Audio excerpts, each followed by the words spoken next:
everyone. Hey, and welcome back to yet another episode of Battle Rap Resume. This is Tom Kwei back with yet another episode, as we have yet another guest from Battle Rap Lore on the show. And as ever, it is a treat. This is the 128th edition of Battle Rap Resume. So that's a lucky number. That's your lucky number. Yes. Let's start with the big question. Let's start with the big questions, Copasetic. Let's do it. What's the deal with the Gemini hate? Well, if You've hurt us. You've hurt a lot of fans here with these comments. We're confused. We're angry. You know, we're like Cap Cal. You know, people like Cap Callis we despise now. Yeah, this is the reason, the real reason that the Battle Rap Resume got set up is to talk about Gem. I don't hate Gemini at all. I don't hate anybody. And I think if you look closely at my posts, you'll see that I was talking about how he isn't ever performed. I've never seen him perform somewhere where people aren't like super fans of his, and a lot of the time it takes away from it. I try and tell people in but the quality of the writing. Come on, I think the quality of the writing is just one aspect of being a good battle rapper. The dialect battle, though, the command of the audience that he has in it is pretty impeccable. I just feel like there's a great value to being able to go into someone else's town and still get a reaction when you're not surrounded by people who are, it takes away from it. I feel like if people are reacting to his setups, then they don't even care what he's going to say. They're just going to react to his punches because they don't even know where the punch is. They're reacting to the setups. And as a battler and as an avid fan, I feel like it hurts the quality. Yeah. Well, we're here to talk about Copasetic. We could argue all day about the merits of Gemini. I like Gem. I got no problem with Gem's stuff. Yeah. I think he's a really good battle rapper. I think he's definitely one of the best. But I would love to see him in somewhere else. That's all. Would you like to see him on No Coast or just in a different audience, like in an atmosphere that isn't completely head over heels for him. So I mean, I know what that's like. God knows, I've got a lot of people gassing my shit in Vancouver, and it just, I don't know, it doesn't help the footage, I don't think. But that's neither here nor there. No. I got nothing but love for everybody. And we'll start with battle rap then. What was your first sniff of battle rap? What was that first experience, that first taste? Oh yeah, for me, it was A-Class versus Disaster. I came up with a lot of people on that grind time, super accessible, hilarious, magnetic personalities of Disaster and Pat Stay and A-Class and all these guys from grind time that were just came out of nowhere. Just seemed to be amazing, super entertaining. Madness. Whoever, all those guys. No Can Do. I was a big fan. I mean, you were a big fan. I mean, you are a big fan of battle rap as a whole. Really, I must stress that for people who maybe might not be aware of you too widely as a battler. But I mean, an avid Reddit, user, for example. I started the Reddit. You did? I created it. Oh my god, it's probably my most visited page on the web, actually. Right. Yeah, me too. Yeah. For different reasons, I'm sure, but yeah, no, I was on Reddit at that time and I became a big battle rap fan, and I looked and I saw that there wasn't a forum for it. And so I created one, and that didn't pop off, and somebody else had our rap battles, and it was totally dead. So I requested to take it over from the Reddit administration, and eventually I did, and I merged the two, and I started posting content from all sorts of leagues, all the small leagues all around the world. There was like a Hawaiian league, there was like all the little Californian leagues after Grind Time collapsed. There was my number one thing was trying to build this community into something. And yeah. It's a side of battle rap that doesn't appeal to everyone, but clearly appeals to yourself and me too. Those little leagues, I care about a league that only existed in 2012 in Vegas. I do. Right. Like, there's that insight into that world. You just need a camera, you need a crowd, you got a league. Oh yeah. something beautiful about it. Yeah. Definitely. It was probably not the best strategy for getting attention.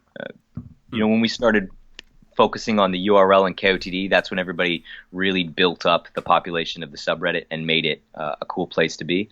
And God knows, I had a ton of help and amazing mods over the years that really turned that place into the hub that it is now. Yeah. And I But want. yeah, the small leagues for sure. I love them. We're definitely going to do an episode about the Rap Battle subreddit soon, because for me it's been an endless fount of entertainment and knowledge and insight and drama. Yeah, it's a special place. God knows we shouldn't get into that here. It'll never end. Well, yourself as a big figure then in the fandom, how did the transition begin towards the Lil G emergence? Yeah, well, I was taking photographs for King of the Dot events in Vancouver, and I was the photographer for a few events. And I would write recaps on hiphopvancouver.com, and I was just people could tell that I was a super fan when I went. But I also have a hip hop career, and I've been performing in Vancouver with my crew Illegitimate for over a decade now. So we did shows like we were opening up for Raekwon and Black Milk and all these different big stars, and just having fun with it. And Lasparka, who was the division president at the time, he would always be at those shows, and he's trying to recruit battlers. And I don't know if he was there to recruit battlers or there to just have a good time, but he would always come up to me and be like, you should really battle. And I was like, yeah. I don't know, I like being a fan. And that went on for a good 2 years before I saw Lil G versus Funeral Nick, and I remember I was there with my friend Damien, and he said, you should really battle Lil G and do compliments. And I thought, wow, that's brilliant. Everybody's trying to attack this guy, but he's a goddamn legend. He's a local hero. Everybody loves him. The real way to battle him is to just feed into that. So I talked to Lasparka, and we set it up right away. Throughout all recorded history, he's literally the illest G that you will ever live to see in the streets. Lil G! Lil G! Lil G! Lil G! He'd sooner kill police than spill the beans. He's like the Matrix movies. He's a Trill OG. That was the battle, but just before your battle with him in August 2014 was when it was uploaded. But before this, I mean, this is his seventh battle, overall against you. And I mean, how would you describe him to people who wouldn't be aware of Lil G? Lil G is he's great. He's sort of a character. He's very much a character. And he's got a shtick. He's got a style that's very much revolves around the size of his penis being very large, right? And also the size of his balls, and that's about it. I mean, he's expanded definitely over the years to being, he battled Disaster, a pimp, very braggadocious, battle rap style of him being the best. And he's battled Disaster. I mean, he's just about entertainment, really. He's a funny guy, and he just is there to make the crowd laugh, and I love it. I got nothing but respect for dude. And you're rocking the R Rap Battle shirt, obviously, in the battle. Someone shouts Reddit from the crowd.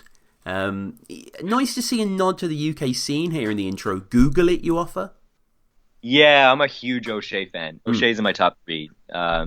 So that's cool that you caught that. I knew I was going to be making a bunch of references, and that's something I had to tone down. A bunch of references to the fans who really pay attention to this stuff. And yeah, I mean, I wanted to support the subreddit and get as much attention as possible to it. And we were lucky that battle ended up doing really well. And talking about those who pay attention, apparently Drake digs this battle?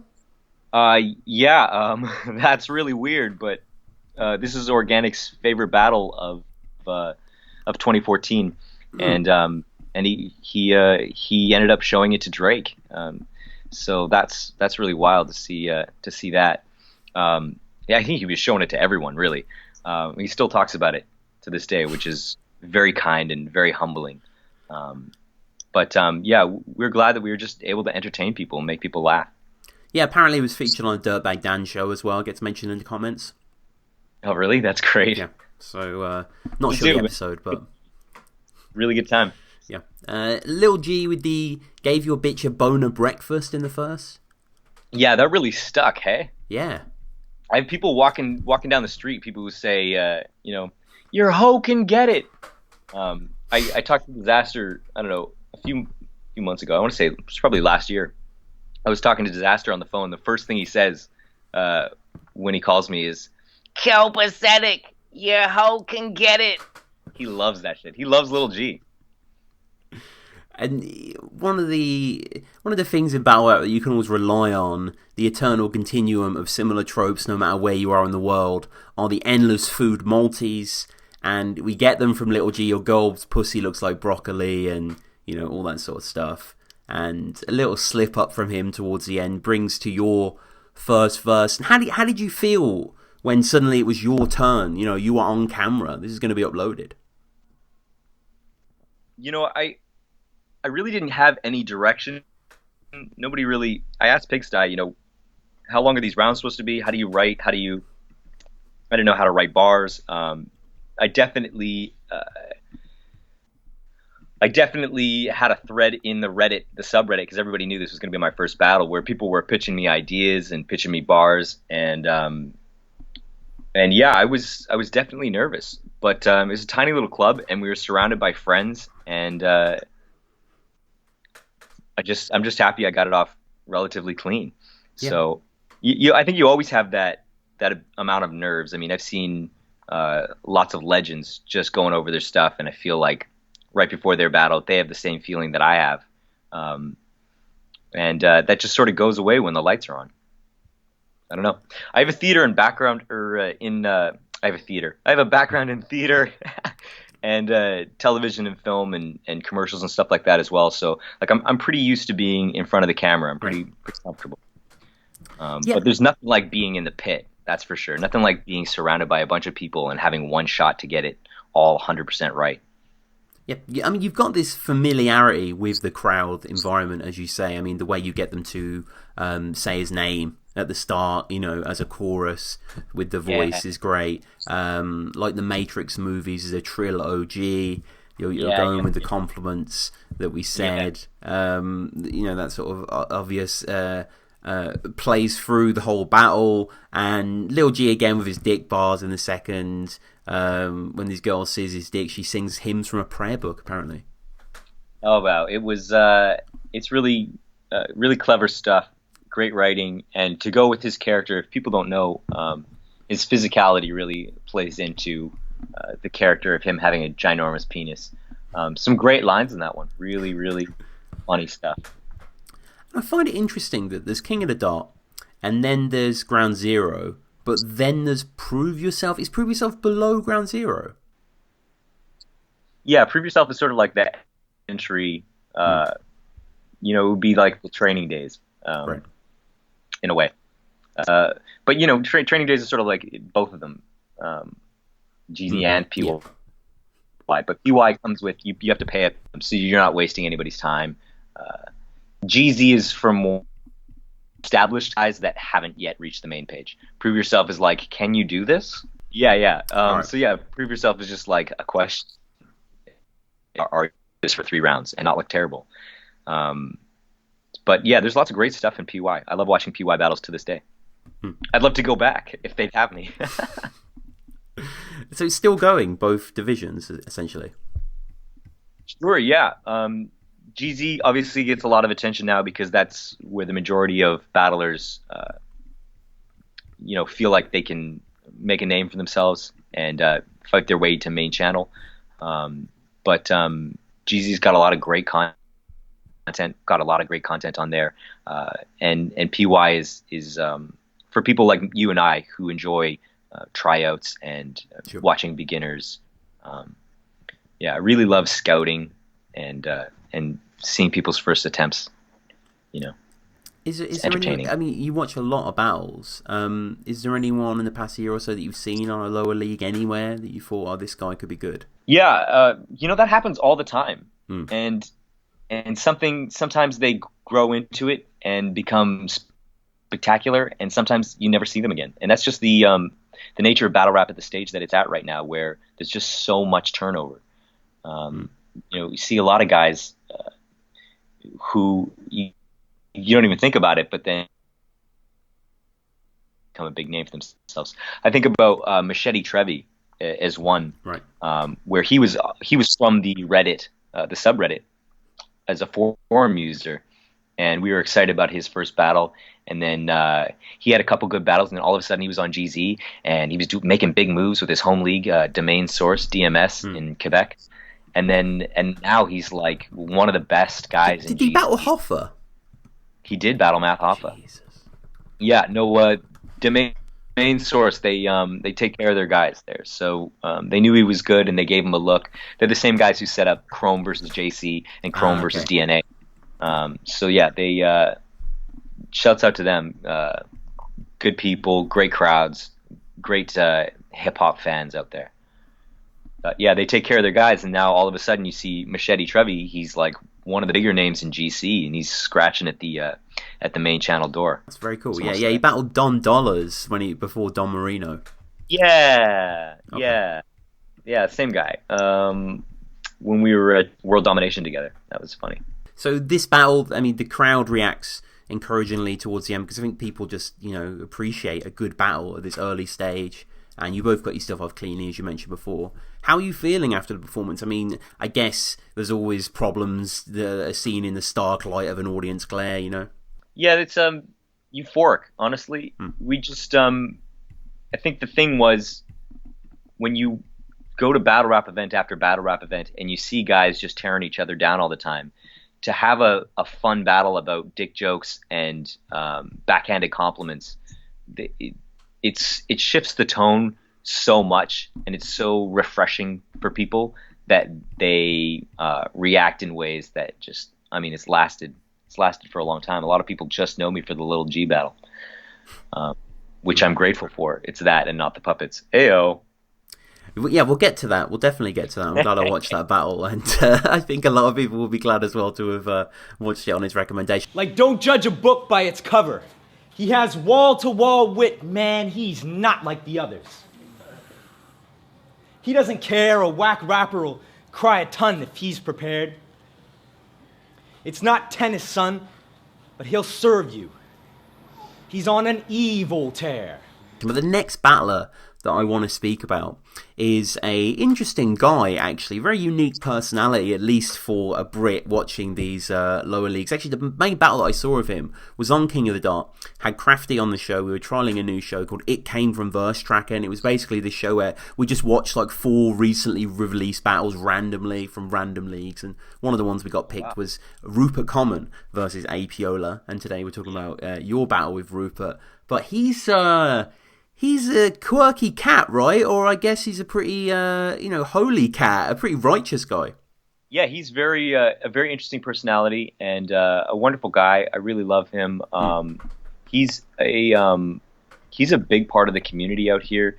He's into hip hop events for the youth and teaching them to freestyle, and he's a big part of the beat poet community in Vancouver. So he comes from a different sort of background than normal battle rappers. He does music, but it's mostly community events and community building with the youth and things like that. It's I have nothing but respect for the guy. Yeah, he's really different. He's definitely very well read. I think his dad is a university professor in literature. Makes him quirky, makes him seem weird. We love it. Rupert begins his intro interestingly. He dresses as Alia Banks, inviting her for some tea. Yeah, he's a strange guy. He I don't think he watches battle rap either. Okay. So he's definitely coming at it from an outsider perspective, which is refreshing. And he begins his first, and his technique is undeniable.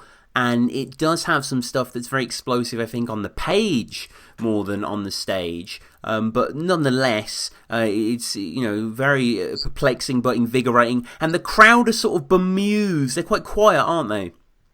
Well, they're a lot of his fans too. I think he's got a really large fan base in Vancouver because of all the work that he does over the years, and of course the quality person he is. So yeah, I think they're just paying attention more than anything.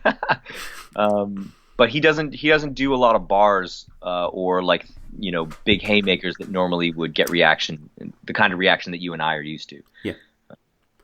And there's a lot of ill-advised singing in battle rap, but here it does work with Rupert channeling some Lauryn Hill, Fugees, Ready or Not. Very musical. He certainly does. He certainly does channel unusual things. And that's great. We were singing before the battle, and he sang in the battle. I mean, it was a great atmosphere. Honestly, we always have a really good atmosphere in Vancouver, but especially when Rupert came out, it was just good vibes. And he felt comfortable enough to do that, so props to him. How was the first round of this battle for you? So this was the largest choke of my career and will ever be, let's hope, fingers crossed. But I had a really difficult time preparing for Rupert because of, his history and my history, and I wanted to do something different. This was at the stage where I just lost my first 2 ground zero battles, and I wanted to do something different. So about a week beforehand, I woke up. I was sick. I woke up in the middle of the night, and I just had this idea, this lightning bolt that hit me. Like, maybe I should start losing. Like, maybe winning isn't my thing. Maybe I can entertain the crowd and sabotage myself in a way where I would lose the battle, because I don't want to be 1 and 2. I don't want to have a 2 and 3 record. I don't want to have a 4 and 6 record. I want to have a record that tells a story. However bad I could make it would be more interesting. If I'm at the top of a card and somebody says, "Oh, okay, he's battling this guy. What's his record? Oh, his record's 5 and 4. Oh, and what's Copasetic's record? Oh, Copasetic's record is 0 and 8." And I'd be like, "What? Why?" I wanted to add a level of intrigue. So for this, I wanted to sabotage myself, and I came up with this idea to do a big, long, Daylight-esque scheme about literature, great literary authors. So that was sort of outlining. It was a poetic sort of first round, outlining the struggle that I felt in writing for Rupert and being prepared for Rupert when maybe the rest of the local scene thought that I hadn't deserved him, hadn't worked my way up to his level yet. The angst involved in that, as well as sprinkling it with great literary authors for people who were paying attention. And I thought, not really a bunch of punchlines, not really normal battle rap stuff, but I could probably get away with it if I delivered it cleanly. Yeah. The way that Daylight did against Pat Stay. Yeah. I mean, there's some momentum here. Unfortunately, you do get a little lost early on. You sort of pause, but you go with it eventually. Splitter Mark Twain, I quite liked. Yeah. When I choked, I thought, right as I choked, I thought, I'm not gonna stop. I need to get this off. I'm not gonna call time on myself. I need people to hear this. So I'm just gonna wait until I get it, and then it was cool after that. But yeah, you caught some of those references, hey? Yeah, very impressive round, but again, it doesn't quite have that kinetic energy and that connecting tissue. But still, Rupert in the second, tragically hip hop, he calls himself. Yeah, the Tragically Hip is a great Canadian band. Canadian, but I don't think they've really crossed over. I'm aware of them, but they're one of those bands. Sure. Us Brits are like, it's like you guys and Kaiser Chiefs. Even in America, honestly, they do sold out stadiums in Canada, and they'll play bars in America, or they used to. That's great. Yeah. So many weird examples of that. Yeah, and so many weird examples of battlers like that as well, I guess. Yeah, probably. Yeah. Certain guys. He had some weird esoteric stuff. It's really cool stuff. That's what I love about him. He's very unique. In you'll never hear stuff like that from any other battle rapper. We hear stuff about Shakespeare from you in the second. Boo Radley as well is invoked. Oh yeah, no, I definitely thought that would be funny for people who get it. I had to really focus on pulling back and making my material more accessible. But there was some stuff that was just like really funny to me, or just, I don't know. I didn't take it too seriously, and I think that's what makes this battle relatively watchable. It was sort of fun. Yeah, I mean, Rupert's third is fun as well. Him playing on the pronunciation of foe as pho. Yeah, I think that's when he does that sort of stuff. It can be really good. yeah. When he's speaking Chinese at me, that was great. Yeah. I had to get it translated, but he's like, I love you. You're my brother. What is it? I don't know. I don't remember, but it was great stuff. Remind me of a flightless bird. Couldn't get ahead underground if you were an ostrich. Yeah, it's kind of un-Rupert-y bar, kind of pretty straightforward, but yeah, I like that one as well. And we get a peace and love chant to end his third. You, in a kind of, some would say blatant viral attempt, some would say just artistic self-expression, you go with the Muhammad shirt, which you reveal. Yes. So I forgot about that. Yes. So I'm there, trying to figure out what I'm going to do against this guy with my friend El Tacodor, who is from the UK. He's in the UK right now. And, I said, what do you think about, the Charlie Hebdo thing just happened. And I was like, what do you think about, drawing Muhammad on a T-shirt?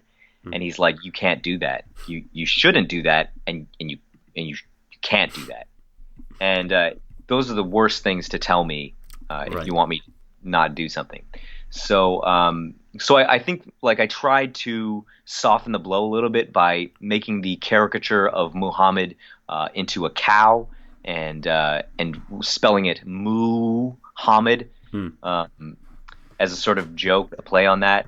But the people from Iran and the Muslims that I spoke to afterwards, I don't think they cared much for the distinction. I think that it was just generally offensive across the board. I mean, I went there is what you scream. Yeah. And it's funny because like I think half of the crowd didn't get it. Like a lot of people were just like, oh, what? It's a cow. Like, what? Or didn't understand the more political implications. But it was definitely reckless. I think in retrospect, it was careless, insensitive, and reckless. And I don't know if I'd do it again, but I did do it. So there's that. And do you agree with the decision of Rupert taking it unanimously? I was praying for it. I felt like I really the sabotage was my first round, and I was hoping that would be enough to, especially with the choke, to give it to in his favor. But I felt like my jokes and a lot of my play on words and my multis in the third, like they were going over really well, and a lot of people were saying that I could have won that battle, or that I had won that battle 2-1. So I was really hoping that he would take that and bump my record up to 0-3, so I have a clean 0. And was there fame growing from this point for you? Was there recognition in any way extended, or? Yeah, no, definitely people started to see what I was doing. There's clever people in the audience who picked up the literary stuff and the poetry stuff. Illipsis and I had a long discussion about, at that time, about my strategy for losing and the weird poetry thing I did. And there's just sort of like an idea that I was unpredictable, that I might not be a normal guy, and that was good. Yeah, that was good for me. This battle's not my favorite battle for sure. It's very cringy at times, I think. But it's certainly interesting, and it's certainly different. And speaking of Illipsis, let's get to the next battle versus him, the incredible writer.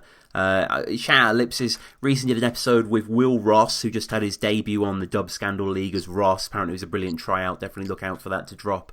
We talked about viral battles, and Illipsis features in quite a famous viral battle of him versus Max. We would call it secondary school, high school, whatever. It's a pretty incredible little document, so definitely check that out. But this is the Up in Smoke event. Was this a live stream event? This was. We got a bunch of toys for Hip Hop Vancouver we wanted to try out, and thought, Thesaurus versus Math Hoffa as the main event, which didn't end up happening because Hoffa couldn't cross. But it was live streamed, so we had interviews and hosts, and it was a very large event for Vancouver, for our history. I don't understand how you can threaten violence this way and acting all smiley and gay. Your opponents are mystified by your state. Like, why is this nice guy in my face? What's he trying to say? And from you here, some unbridled experimentation. You're rocking the geriatric makeup. Yeah, I spent a lot of money. I spent a considerable amount of money. It's pretty convincing. Thank you. Yeah, I've been working in the industry, so I had professionals to do my makeup and make me look really old. I got some great glasses, and it's weird because you rehearse the lines as much as you can beforehand, but there's nothing like being in the prosthetics and going over it to make you feel like the character.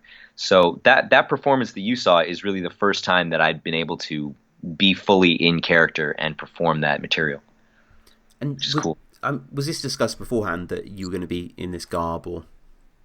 No. I told Illipsis that I was going to do something different and that he shouldn't worry about it and just relax. Like, I tell this to all of my opponents. Like I'll never put you in harm's way. Like, I'll never do anything that makes you look stupid, or like maybe by association. But I'm always going to put myself in danger before I put them in danger. You just gotta hope that they trust you, because God knows there's a lot of subterfuge and mind games in battle rap. But I'm pretty straightforward with him. I really had a lot of respect for him at the time. He just came off of a battle with Stevie P, and I felt like his writing was really underrated, and he was a really good battler, and I wanted to give him something special. But I also wanted to play on the fact that he was very, very young, and I was a lot older. So that's where that idea came from. Yeah, and I like the twist on it is great that, it's an old man looking back, but obviously looking back to the 90s. So, and just kind of indulging that, and only had 151 Pokemon and buy gum, that's all we needed. Yeah, there was some lines that, honestly, the material just wrote itself. Yeah. Couldn't possibly have beaten Echo the Dolphin. You maneuver on the stage in that creaky way with the stick and the hat, and it's quite the performance. And again, I want to urge people to check this out. And Illipsis, it should be said, just throughout the battle, I think this guy's writing in this battle especially is incendiary. It's absolutely unbelievable. I really feel like when I talk to Disaster about it, he says, Old Man Cope beat Illipsis, but Illipsis absolutely destroyed Copasetic. Like, wherever Copasetic was at that point, Illipsis absolutely buried him. I think that's very true. No, he's absolutely outstanding in this battle. Definitely as he goes on with the flips as well. I think he add that to his repertoire. The gold gun so old that he used to own it opens his first, and the whole, you being modest about your supposed meetings of the past, didn't even boast about when you knew Mozart, and it's just really kind of clever stuff that plays into it so well. Mm-hmm. And respect to him, because I hadn't shown up at the event. Like, I was down the street in the studio, for an hour and a half getting this makeup put on me and getting ready. And I showed up right when we were supposed to battle. So all those flips, he didn't have any time to prepare. He had no idea I was going to do that. Yeah, outstanding. Definitely going to get Illipsis on for an episode. We have agreed to do one, and certainly want to get that going soon. You get into a little bit of beef here in the third versus Canadian favourite. In my view, he beat Dirtbag Dan on World Dom 2. I know a lot of people argue about the battle. The guy Madchild, what's the issue? Yeah, no, Madchild has a long history in Vancouver, and if you talk to him, I mean, certain personalities rub people the wrong way, but a lot of people have stories about him and his professionalism and etc. I won't go into it, but he's a very, let's say, polarizing figure. And I felt like for somebody who had taken these high-profile battles, for them to have never battled in Vancouver or done anything for what we're building here in Vancouver, I felt like that was an angle that would get a lot of traction. And I still feel that way. I mean, if you're a big name and you can't give back to your hometown, like, what are you even doing? All of this is for Vancouver. I really want us to be respected on the world stage, and that's why I dress up in costumes. No, but I thought it was a legitimate angle, and I wanted to sabotage myself again. I wanted to make sure I was going to lose, which was not a problem considering Ellipsis's material. But in the third, I didn't talk about Ellipsis at all, and that was sort of the point, was to make sure that if it was questionable, that I would lose. And did the fact that it was being live streamed, did that add to your perception of it, or? No, I think that was just the technology we had available to us. We were probably live stream future events as well. That this was just the way it was going, more than this event was special and needed something special. I'm happy for all the people who tuned into the live stream and paid for it and got to see that, because it really helped sell the battle and how wild it was. It's really one of my favorite battles for sure. Yeah, I mean, Ellipsis third is outrageous. The whole Miles Davis in a snowstorm, all that jazz. The face rearranged like Pablo Picasso. When you predicate performance on the notion that they won't accept it, then this battle is just an impotent vessel for your own pretension. He was cooking. Yeah. Just that he was stuff cooking. Hits you hard. Yeah, a disparity here between me and disparity here is really nice as well. Very simple, but really effective. And yeah, again, outstanding battle. And in terms of yourself for the next year or so, just forget on the next battle proper versus Isaac Knox. I mean, it's ground zero every 3 months or so. You're just battling on there. Yeah, pretty much. As soon as we could have an event, I was there. I mean, I know what we're trying to do here in terms of the big picture and the long term, and so I was committed to it. Whatever they needed from me, whoever they needed me to battle, I would just do my best to sell as many tickets and entertain as many people as I could. And the prep process for you, the writing, the rehearsal, that became something scheduled, something systematic, or? Yeah, and it changes over time. It depends on, especially, if I want to do a gimmick. I have a number of antics, loaded up that would take, 2 or 3 months prep, that would take more time to arrange, just based on the complexity or the extravagance. But for regular battles, it's pretty much, like a month is good for me. So the next battle then takes place at Gastown 2 versus Isaac Knox. This is your most viewed battle. It's also your most disliked as well. 231 dislikes here. I mean, it's disliked because of the puppet gimmick, right? Yeah, I think that was one of the things. Definitely, I had a vision in my mind, and it did not execute in that same way. But when I look back on it, to be totally fair with you, I think that was the point where I realized that I don't really know how to write a punchline, and I'm not really writing bars so much as I am writing raps that I think will be impactful, and that was a good splash of cold water for my career. I had a lot of people who were really upset about that performance and wanted to talk to me about it, and a lot of people who thought that it would have been great if it went off, but very polarizing, and definitely lives in infamy. Definitely helped me and my stock considerably in terms of infamy.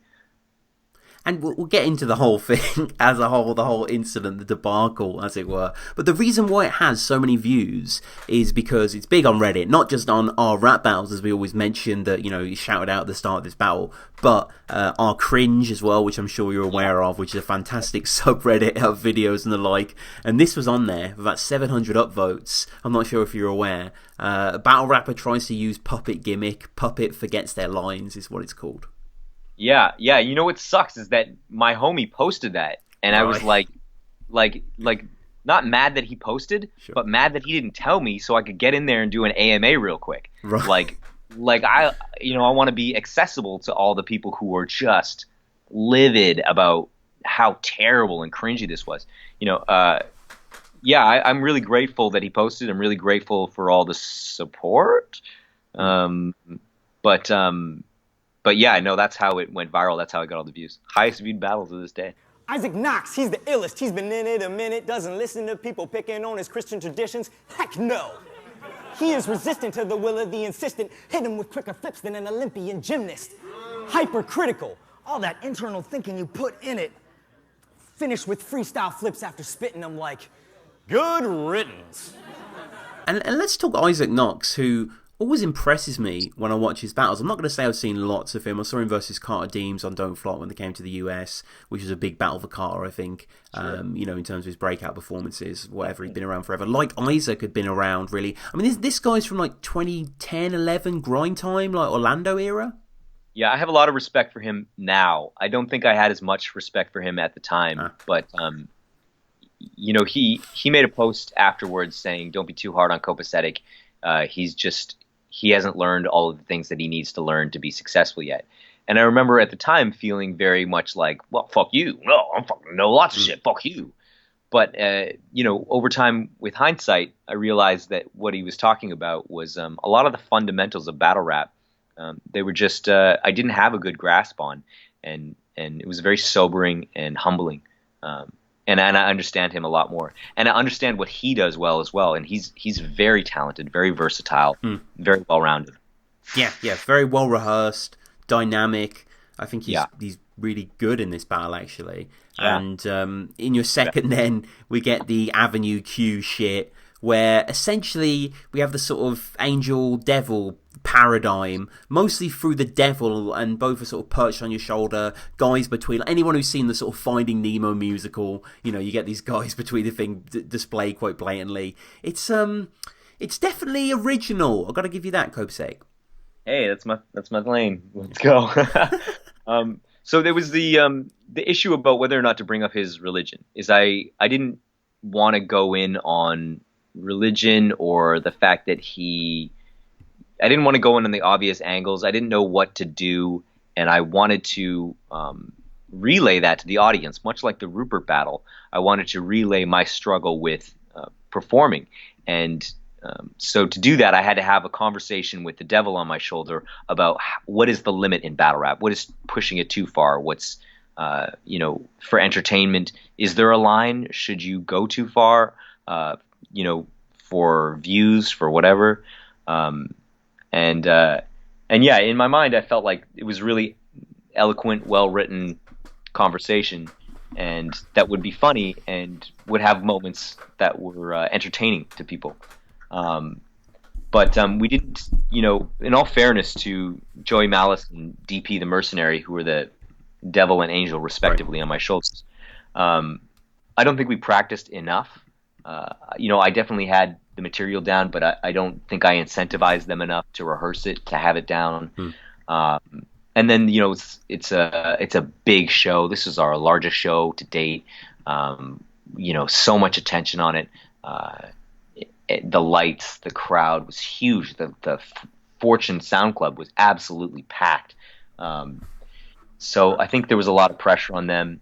And then also I think the biggest thing that goes unnoticed is that I'd paid for a smoke machine, and I hit it with my foot at the beginning, and I'd used it before, and I tested it out, and it worked fine, but it fizzled out that one moment. that one moment, and I think that would have changed everything, because it's all a part of the show, of the theatrics of it, where the stage fills up with smoke and all of a sudden there's two puppets on my shoulder. That's entertaining. To have it fizzle and have two guys walk up and suddenly they got socks on their hands, it's a totally different it's a totally different start to the storytelling. Yeah, it's. I mean, the problem is as well, obviously, that the guy chokes. I mean, the thing is, though, he does get the rest of it out, and regardless of what you think about the material, at least that happens. Doesn't flood the whole thing, doesn't flop. But yeah, he does apologise, and it's odd to see a puppet lost for words. Yeah, it kills all the momentum, everything that we were trying to build, every way that it could possibly have engaged the audience died at that moment, and they became angry. Like, I saw people in the audience who were just upset, which is funny. Yeah, I mean, I think a lot of people were a little confused, and the comments aren't nice. I mean, the comments that sort of mark it out as not battle rap, like, I always find that quite a suspect phrase. Sure, and that was another part of it too for me, is that in my mind, battle rap was competitive performance art. I think that's what Solcon called it. And there really is no limit to what you can do as long as you entertain the audience. So that was sort of the lane that I wanted to go into. But it was very novice, naive approach. Yeah, I mean, it's it's admirable to a certain extent. Isaac going for the real talk in his second, leaving the clown into the third, and the second's pretty impactful. Not least because of his flip there. He had to flip the puppet stuff, and absolutely. All he had to do was show up, and the devil choked. Just masterful. Just killed the crowd and got them back into the rest of the night. Yeah. Thank God. Yeah, you're totally right. Yeah, it was. Stunning stuff from him, really. And he talks all about his church and the whole, the horrific shooting as well at the Pulse nightclub. You can't beat the heart of Orlando. Lots of political stuff. I know that was weighing on him a lot when he came out here, and that's part of it too. There's a lot of politics and I don't know, social stuff that has a platform in battle rap that I don't think is often used. I think about Oops versus Daylight, and the people who've used the platform to speak on issues that are close to their heart, and I think that has a great deal of value too when it's executed well. And Isaac again goes with the third.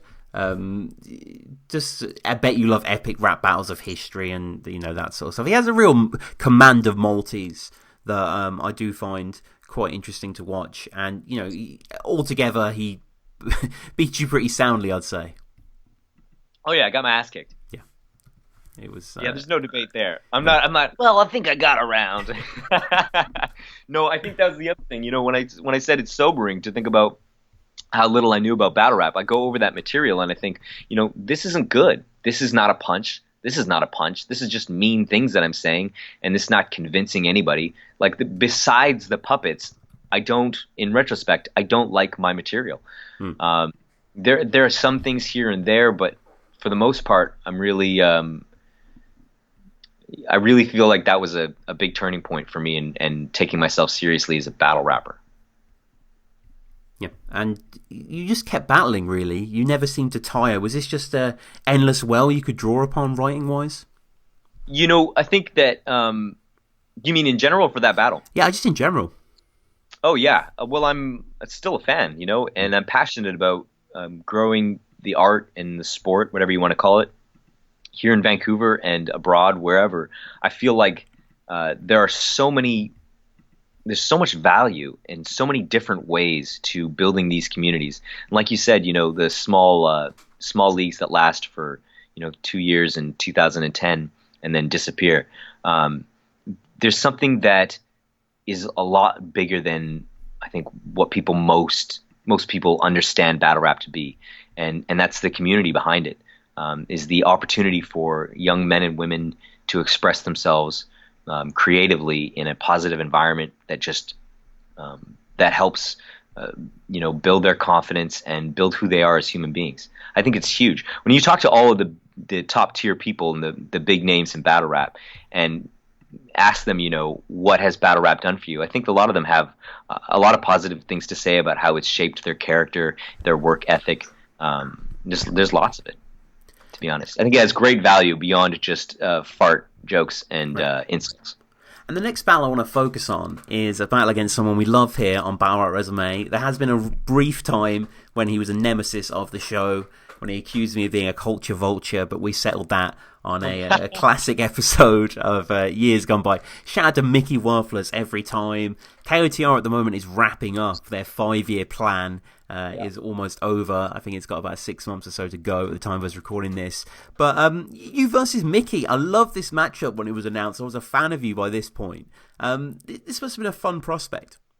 Yeah, shouts out to Micky, Hulk, Bowski, all those guys. I'm a huge fan of King of the Ronalds, and a huge fan of Micky's from back in the day, and his absolute don't give a fuck style.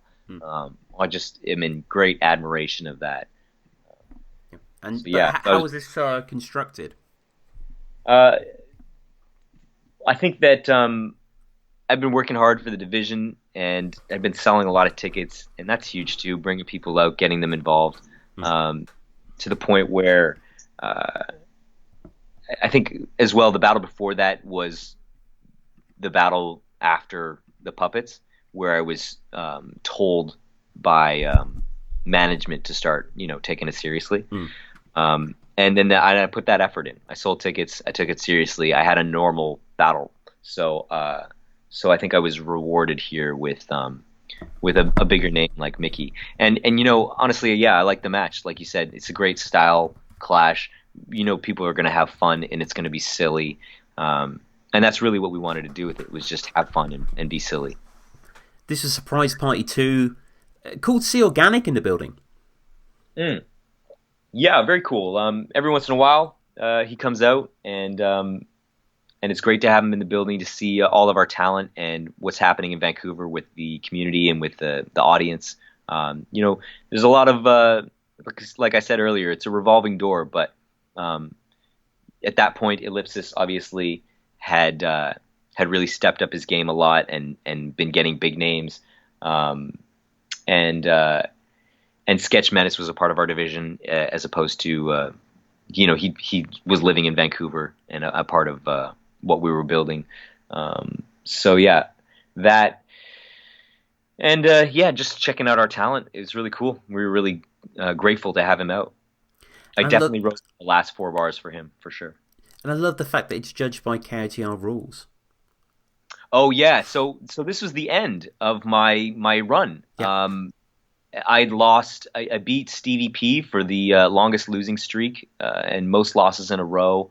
Worst record in KOTD. I went 0-9 with Isaac, I think, and then 10 was Patch, the battle before this. And so for this battle, Micky was like, we don't want to judge, we'll do it by KOTR rules. And I thought, great, that's an easy way for me to lose, or I can win. I don't really care at this point. This sort of the losing streak meme had played out enough that I didn't really care. Hey, the guy's ambitious. To me, it's a fucking rill. Hey, brag about how your money dwindles and being unimplissled. homie, you are unimplizzleable. Still, it's hard to get job offers when 80% of your body is bong water. Hey, yo. But yeah, so KOTR rules worked for me. Micky bigging up Hulk in the front.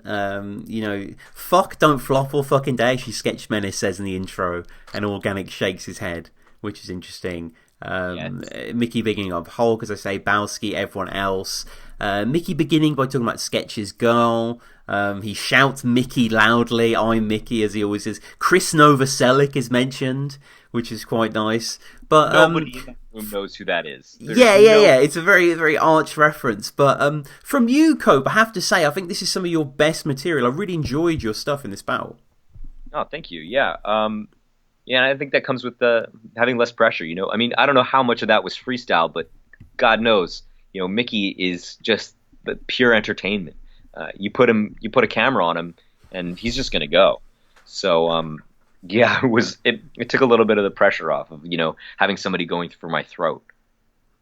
And, you talk a lot about the 2011 throwback, which you're corrected as a 2013 throwback a little later by Micky, but, that's fair game. Them phoning, all the accents. It's really funny, actually. I think the performance is great as well. You capture all the characters in a sort of caricature sort of way. Him ripping off Eminem's verse while battling as well. Your flip in the second is a thing of magic. Going in on Micky's perceived, homophobic bars. If gays make you sick, you'll know you're deep throating too far. Yeah, yeah, yeah. Micky sure does have a penchant for the homophobia. Sure. And yeah, I wanted to do the accents really poorly, like obnoxiously poorly. Because obviously you could do them well, and I could study and really practice them and get help and make them pristine, but it's just not as funny. So yeah, no, I'm really glad that round went off and that the flip was well received. Yeah, really just I had a little bit of experimentation with my third, I think it was, where I wanted to be as visceral and as descriptive and disgusting as possible. And I think I could have gone further with that too. You loads of successes in the second. I love this reference as well. Didn't put the shield on your thing. That's why Michael's chickless. Wow, bars. Yeah. Real bars. I had no idea people knew who Michael Chiklis was. Yeah. It's a nice reference. I mean, the shield. I've not watched too much of it, but I'm definitely aware of it. I love hard to get job offers when 80% of your body is bong water. Yeah, I was just trying to find something to rhyme with next line, I think, or something like that. I don't know. There's little ones in there, but Micky's very easy to make fun of as well, which is great. Yeah. You can paint that picture of the character, and then he just embodies it and is entertaining back. Yeah, it's funny because I think Els says to Micky on Don't Flop to the Test 7 that he's like Russell Brand if he was a bin man or something like that, and you call him Russell Off-Brand, which is great. Yeah. Yeah, I'm glad that went well too, because I think the one that didn't hit was who was it? Richard Iowade. I don't think people who knew. Yeah, the ayahuasca. It was cool. I did appreciate it, but I think over there it didn't really go down that well. But Micky says he's feeling so pathetic in the third. Even he knows that he's losing to Copasetic. Yeah, and this is technically my first win on GZ. Yeah, I mean it ends to chance of first win as it fades to black, which is great to see. And Micky's a big scalp. What does that mean? Scalp, a big head to have cut the top off us, a victory. Oh, yeah. I don't know. I don't know if I see it that way. That's interesting. I think anything can happen on any night, and I don't necessarily know if I beat him so much as I don't really care. I think that was the thing too, is that with this losing streak, it was also to prove a point that you could climb the ladder while losing. And that it really doesn't matter who wins and who loses, as long as you're entertaining, as long as you've got fans and you're bringing people out and you're having a good time. Yeah, it was a really, really fun battle, you versus Micky. Of course, I watched it as soon as it dropped, and Micky had battled before against Alias, so this. I think has he battled since on King of the Dot? No, he hasn't. But he had aspirations to go to the main channel and he needs to battle Head Ice for the title, I think. Yeah, we'd love to have him back. God knows, guy's a zoo. But quality human being. I liked hanging out with him afterwards. Yeah. It's he's a very good dude, Micky. So you continue to battle on Ground Zero. You battled Michigan as part of World Dom. How was his battle?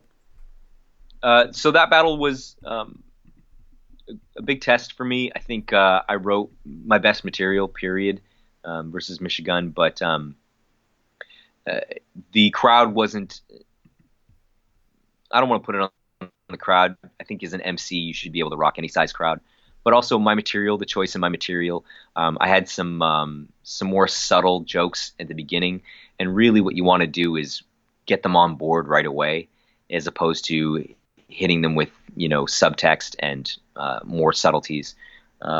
So it was difficult to win them over, and I got nervous, and then because of the difficulty and the nervousness, I sped through my material, and that doesn't lend to any real artistic entertainment value. So yeah, I mean, it was a good lesson, and definitely in my third, I think I started to pick it up, but yeah, I just got thrown off from the start, and yeah, it was just a poor choice of where to put the subtle material. But nonetheless, though, an awesome card to be part of.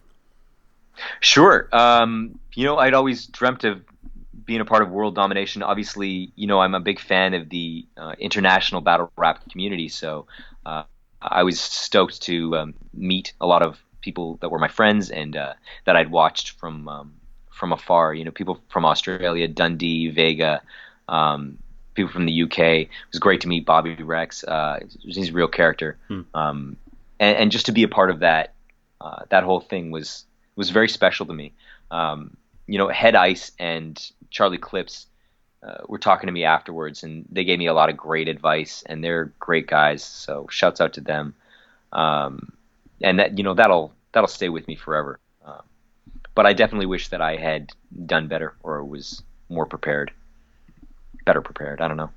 Yeah, but I mean, going forward though, saw a bit of a graduation up into King of the Dot. I mean, having your first upload against SM on the King of the Dot channel. This was just this year, not long ago, March 2018. A momentous occasion. Yeah, and I'm happy for it, definitely, because SM is somebody who, like we were talking about, I've watched since he was on Daily Duels or whatever, like on the tiny leagues in California somewhere. I don't think it was actually Daily Duels, but Power and Respect and things like that. And I was a massive fan of his from the get-go. So I was really excited to have him up to Vancouver to join us for the event, and really I felt really grateful. Really grateful for it to be main channel, but also really grateful that we got 3 solid rounds out of him, and he was so entertaining and so clever. I'm really still a massive fan of his. That was a cool card to be part of, that Insurgency card. Was that where Saurus Illipsis went down? Yeah, and this was the first card that I helped book. So I'd been working for King of the Dot for a while in whatever capacity they would have me, and I'd worked closely with Willie B. Shouts out to Willie B. and La Sparka in organizing cards and getting tickets out and just the day-to-day operations. But this was the first card where it was the undercard, which was my bookings, versus the main card, which was Willie B's. And so we sort of played the theme off as my team versus his team, Team Cope versus Team Willie, which was a lot of fun and added layers of subtext to all of the battles. And Machete Trevi, that we mentioned before, battled there, right?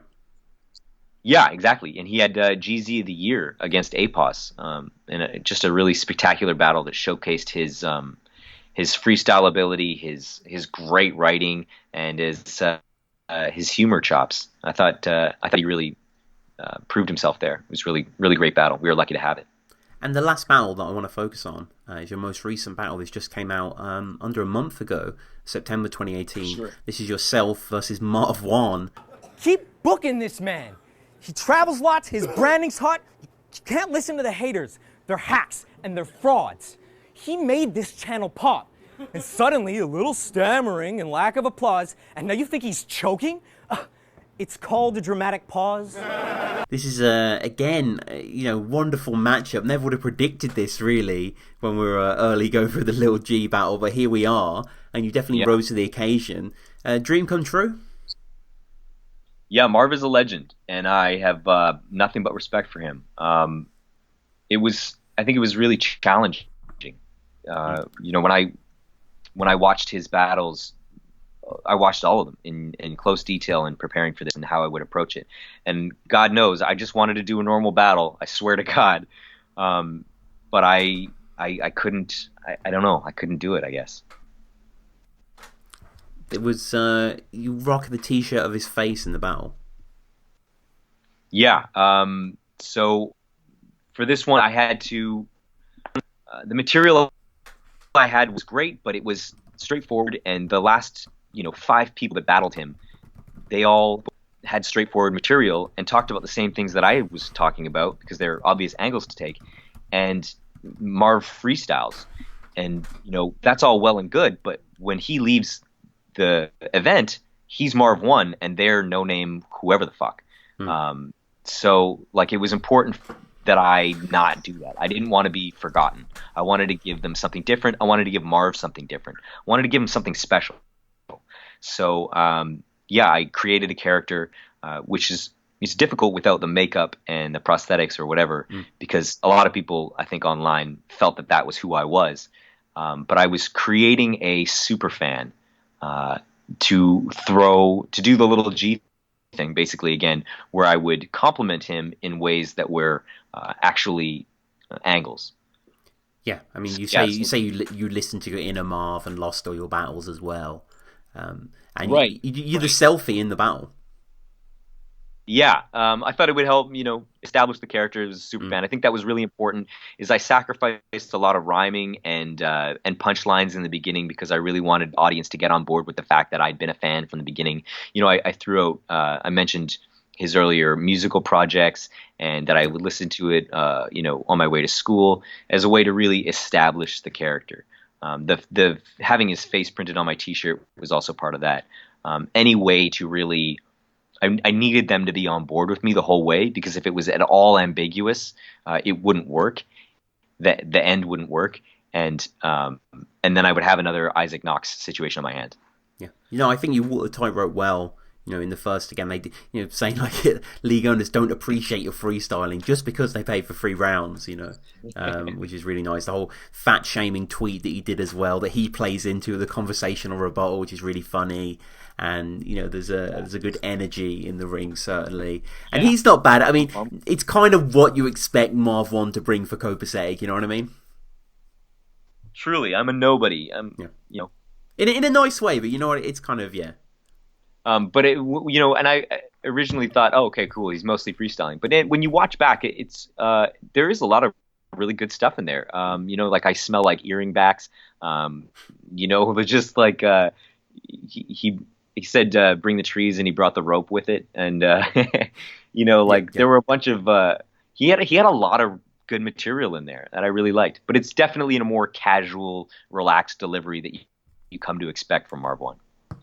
Yeah, absolutely. He's incredibly comfortable and having a good time, as is everyone. I mean, this is the famous kind of real deal drunk event, right?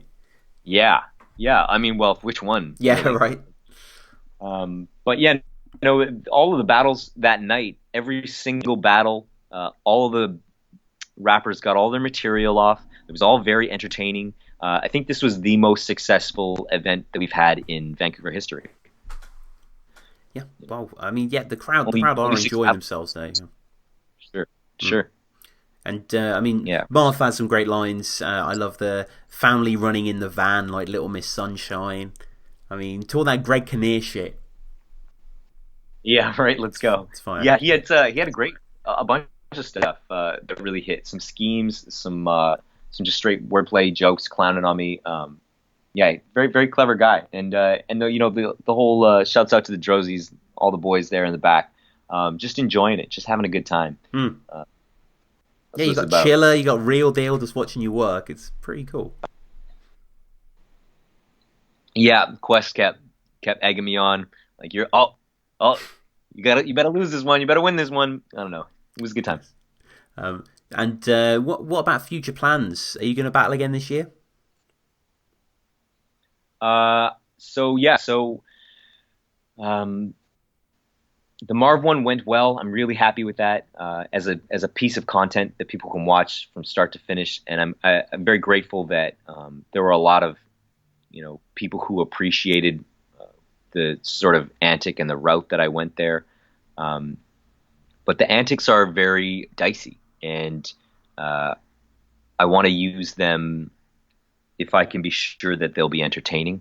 I don't want to make King of the Dot look bad. I don't want to get a bunch of dislikes. As much as it seems like I'm trying to do that, my intent is to give people something different, and hopefully it pays off and is entertaining. But I think that I still have a lot to learn about regular battle rap, and I enjoy that as well. Learning about structure and timing, and it's just it's so deep how far you can go with it. So last weekend I battled Gingerbread Man on our card Inferno, which is actually the first card that I've thrown, that I organized. So I'm basically organizing the division for Vancouver right now. Cool. And it may mean that I take less battles because throwing a show and battling in the same night is just super not recommended. But it was a really spectacular event. We had a great vibe, great crowd, and all the battles went really well. Really proud of them. The battlers who came out, and really happy with that. Gingerbread Man did a really good job too. We had a really good battle. I think that'll probably be on GZ. It'd be great if it got bumped, depending on how Toronto feels about it. But Gingerbread Man is one of those guys who is, a name to look out for, who's only getting better, and he's one of the more dangerous battlers I've ever battled. And so we just had a straight battle, just 3 rounds back and forth, and it was fantastic. One of my favorites for sure. And who are some dream opponents you'd like to face in the future? Yeah, I think the thing is, I don't want to say that I don't care, but I feel like my role here is to bring battle rap to new audiences and to just grow it. I'm just here to grow it, and I that's why I threw the last event. Is I needed us to keep the momentum going. We need to keep having events and keep developing our talent and keep bringing people out, because I feel like there's a real future here. And I know I sound like a dork when I say that, but I really don't care who I battle. I'd love to just, my dream is really to have the division and to have everything thriving to the point where we're not alienating battlers because we can't compensate them monetarily, or we get in the way of their real jobs. I think that I see a real future for this in the entertainment industry, and I'd love to be a part of that. That's my dream, is to just really see this take off and see all of my friends be rewarded for their hard work. Yeah, that is the dream, isn't it? That is definitely the hope. But regardless, the back catalogue that you've amassed, the reflection of the culture over there is so fascinating for me to see, the different deviations. So we'll close up with a few quick-fire questions. The first of which being, what's your favourite King of the Dot battle? Oh, wow.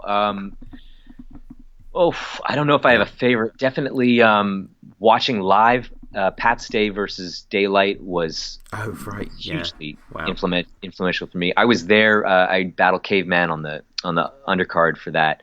And I was there maybe 10, 15 feet away from these guys and just surrounded by rabid Pat Stay fans. They were, get him, Pat! Foaming at the mouth.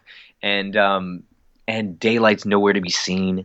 And, 10 minutes goes by, 20 minutes goes by. Where's Daylight? Can Daylight please report to the stage? And finally he shows up. And if people haven't seen this battle, it's spectacular. It's I don't know. It's something else that really changed the way that I think about the game. He shows up in a slave outfit with a slave master in all black leather bondage behind him, just whipping him. And he begins storytelling, and he just creates this narrative on the stage that has nothing to do with the title match, has nothing to do with him versus Pat Stay. And it was absolutely emotional, brilliant in every way. When we got out of the theater that night, everybody's fuming, talking about how, Daylight, I can't believe he did that, and they're just mad. And I just saw in their eyes that he had affected them emotionally, and he had given them a performance that will stay with them for forever. And I respect the crap out of that. I just that's probably the most important King of the Dot battle to me, for sure. Don't flop. Don't flop. O'Shea versus Calcium. He's had so many good battles. He's definitely one of my top 3 with Daylight and Hollow the Dawn. O'Shea is just the man for me. He embodies everything that I love about the culture. The not giving a fuck, the being really clever and not really caring, the having fun over everything. Not needing to really destroy somebody, even though he destroyed Tony D. But shouts out to the judges on that match. Yeah, O'Shea versus Calcium Kid, but really any O'Shea battle, I'm a huge fan of his. I also really like Ogmios. Ogmios is a big one on me. Yeah, Og is crazy. What about URL battle? What's your favorite? URL. Yeah. These are tough ones. Yeah. I really appreciate people who are doing things different. People who stand out. Who I really like that about Hollow. Whether it's I don't know. Yeah. Versus. I can't say for sure. I'd have to say there's a bunch of guys there that really impress me, and I could learn a lot from in terms of performance, and performance is everything. I really like Arsenal a lot. I really don't like Arsenal's writing, but I really respect his commitment to character and performance. I don't know if it's character at all or if that's just him. But these are guys who are so much larger than life that they can rock a main stage like that, a big stage, and just totally take over the energy of the room. And I think that's very rare and very special. And so I really fuck with URL a lot. I really like a lot of their guys. And any other league, finally, in terms of a battle that you'd recommend that you're just a huge fan of? Yeah, lots of them. Damn. I'm a big fan of the way Illipsis battled DP on Smoked Out. Check that one out. That's really great. They did a sort of comic book themed battle, which was really fun to watch if you're a nerd like me. I'm in the background just losing my mind. It shouts out to Dub Scandal. Acre versus J Short is a really quality battle that I really enjoy watching over and over. There's lots of great little leagues in the UK right now, which I'm enjoying. Dub Scandal? Yeah, Dub Scandal's great. Rap is full. Mm-hmm. Oh yeah. Shouts out to Terminal and Guame and Guame legend, yeah. For sure. Shots Fired is doing big things in California right now. If you check out, they just announced B. Dot and Geechee, right? But they also did Geechee versus Thesaurus, which is a really fun battle. Yeah, that's a cool battle. Yeah. Damn, iBattle's killing it right now. iBattle's got a great roster, and they look like they're having a lot of fun, which is huge. Big fan of them. And I'm just gonna forget somebody. Real Talk in Australia obviously has been holding it down through all of the turbulence that the Australian battle rap scene has seen over the years. Australia has been Real Talk has been the one constant there. So shouts out to them. They have Vega versus Madflex was announced for their 9th birthday event. And I'm just a massive fan of the hard work and dedication that they're putting in over there. And final 2 questions, non-battle rap related. What's your favorite film? Oh wow, Blazing Saddles. Okay. Mel Brooks. Yeah.